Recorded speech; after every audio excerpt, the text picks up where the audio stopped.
नमस्कार मित्रों, गायत्री ज्योतिष केंद्र में आपका स्वागत है। आज हम जानेंगे हिंदू धर्म के 16 संस्कार। शास्त्रों के अनुसार मनुष्य जीवन के लिए कुछ आवश्यक नियम बनाए गए हैं जिनका पालन करना हमारे लिए आवश्यक माना गया है। मनुष्य जीवन में हर व्यक्ति को अनिवार्य रूप से इन 16 संस्कारों का पालन करना चाहिए। यह संस्कार व्यक्ति के जन्म से लेकर मृत्यु तक अलग अलग समय पर किए जाते हैं।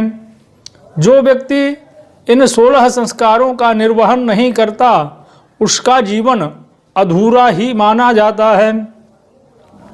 जिनमें पहला संस्कार है गर्भाधान संस्कार, जिसमें हमें योग्य, गुणवान और आदर्श संतान की प्राप्ति होती है।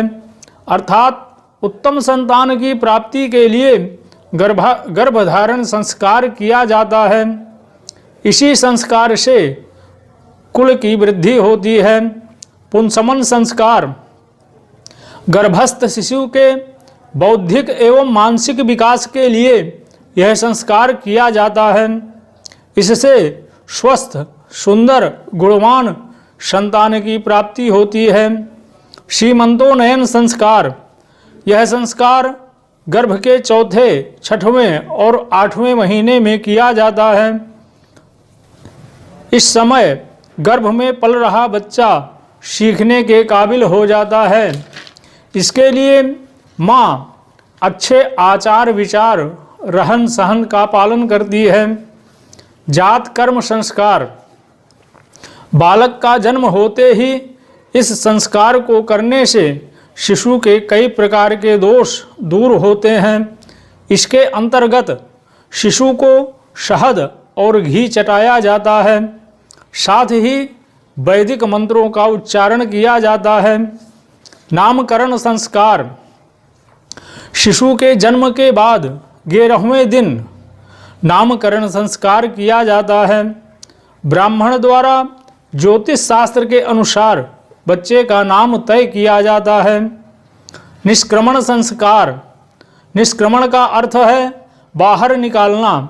जन्म के चौथे महीने में यह संस्कार किया जाता है। हमारा शरीर पृथ्वी, जल, अग्नि, वायु और आकाश, इन पंचभूतों से बना है। इसलिए बच्चे को धूप, छांव आदि से परिचित कराया जाता है। अन्नप्राशन संस्कार, यह संस्कार बच्चे के दांत निकलने के समय अर्थात 6वें महीने की उम्र में किया जाता है। इस संस्कार से बच्चे को अन्न खिलाने की शुरुआत हो जाती है। चूड़ा कर्म अर्थात मुंडन संस्कार, जब शिशु की आयु 1 वर्ष हो जाती है तब या तीसरे, 5वें, 7वें वर्ष की आयु में बच्चे के बाल उतारे जाते हैं, जिसे मुंडन संस्कार कहा जाता है। इस संस्कार से बच्चे का सिर मजबूत होता है तथा बुद्धि तेज होती है। विद्यारंभ संस्कार, इस संस्कार के माध्यम से शिशु को शिक्षा के प्रारंभिक स्तर से परिचित कराया जाता है। कर्णवेध संस्कार, इस संस्कार में कान छेदे जाते हैं। इसके 2 कारण हैं, एक आभूषण पहनने के लिए, दूसरा कान छेदने से एक्यूपंक्चर होता है। इससे मस्तिष्क तक जाने वाली नसों में रक्त का प्रवाह ठीक होता है व श्रवण शक्ति बढ़ती है। उपनयन या यज्ञोपवीत संस्कार, उप यानी पास, नयन यानी ले जाना, गुरु के पास ले जाने का अर्थ है उपनयन संस्कार। आज भी यह परंपरा है। जनेऊ यानी यज्ञोपवीत में 3 सूत्र होते हैं। ये 3 देवता ब्रह्मा, विष्णु, महेश के प्रतीक होते हैं। इस संस्कार से शिशु को बल, ऊर्जा और तेज प्राप्त होता है।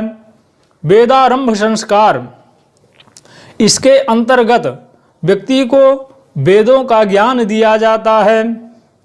केशांत संस्कार, इसका अर्थ है केश यानी बालों का अंत करना, उन्हें समाप्त करना।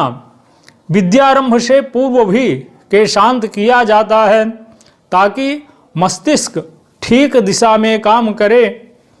वैदिक काल में गुरुकुल से शिक्षा प्राप्ति के बाद केशांत संस्कार किया जाता था। समावर्तन संस्कार, आश्रम या गुरुकुल से शिक्षा प्राप्ति के बाद व्यक्ति को फिर से समाज में लाने के लिए यह संस्कार किया जाता था।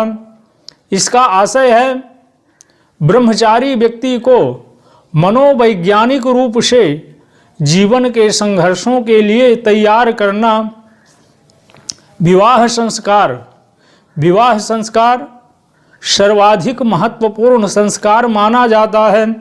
इसके अंतर्गत वर और वधू दोनों साथ रहकर धर्म के पालन का संकल्प लेते हुए विवाह करते हैं।